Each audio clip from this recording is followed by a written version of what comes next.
Governor Weiss, welcome to Cisco. Thank you. Good to be here. Thank you.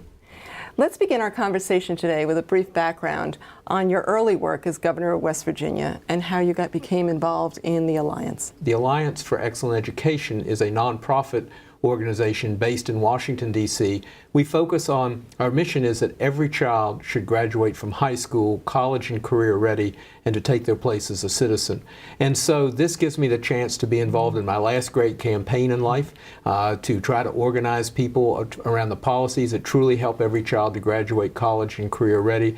And so it's a wonderful opportunity. I've done this since I left the governorship 5 years ago and can't imagine doing anything else. Nationally, I understand that 65% of 12th graders currently do not read at grade level.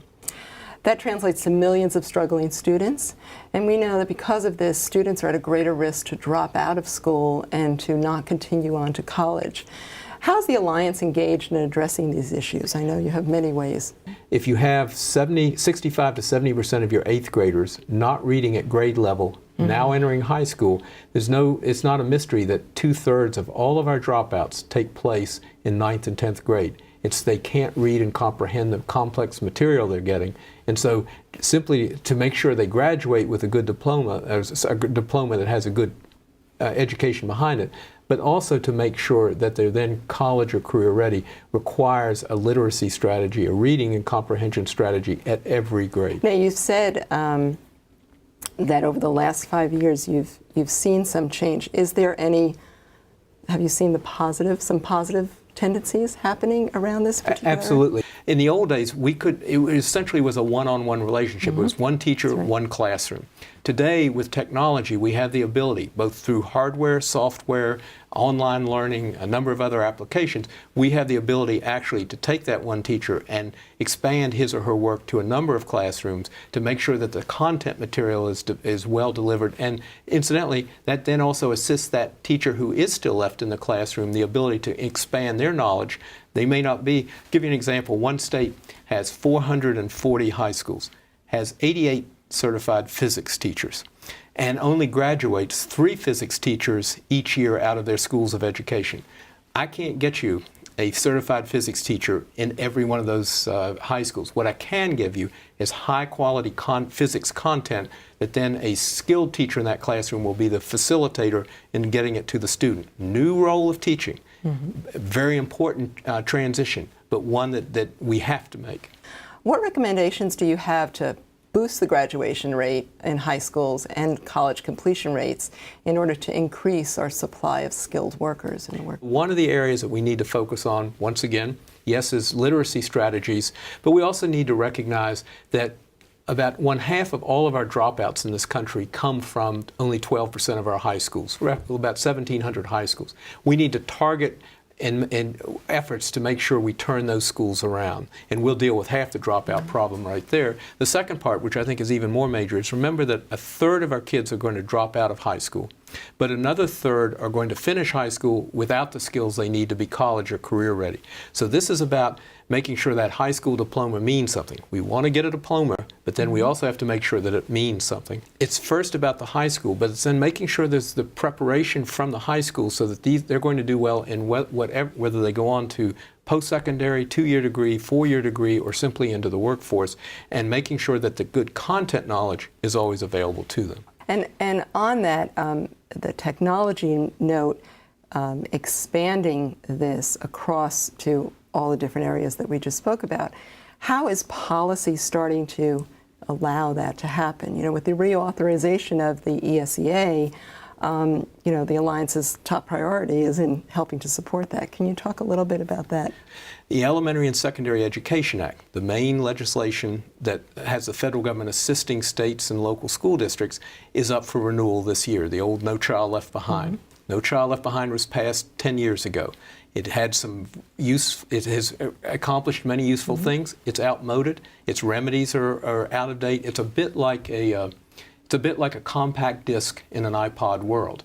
And so what we need to do is to upgrade significantly. And so what that needs, technology is critical.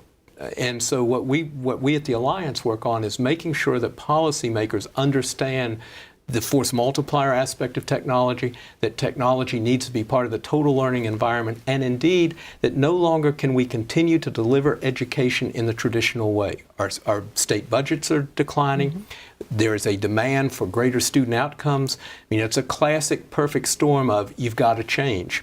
And so what the Alliance is about is showing and profiling what are the successful technology applications that have clearly result in improved student outcomes.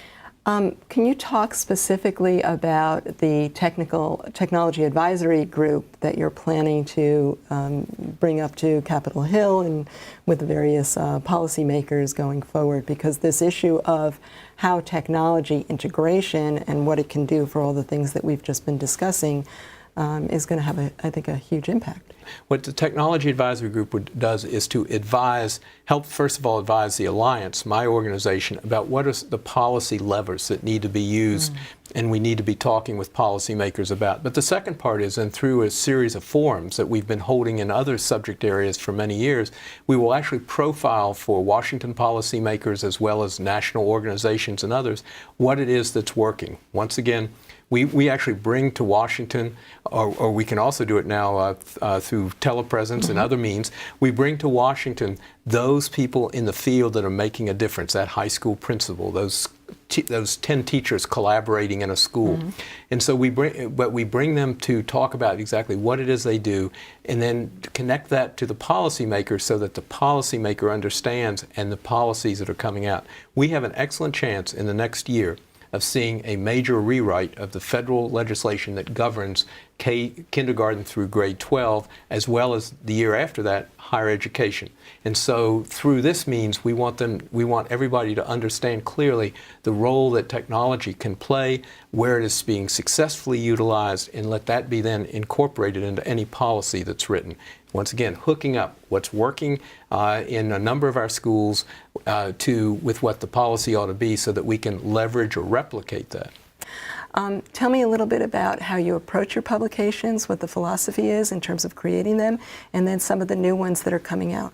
Our philosophy is we want to talk about what works in ways that show what clearly good research is established, what good practice in the classroom or in the community has established, and then how do we translate that to the policymaker so that it gets turned into good policy. So our documents don't seek to be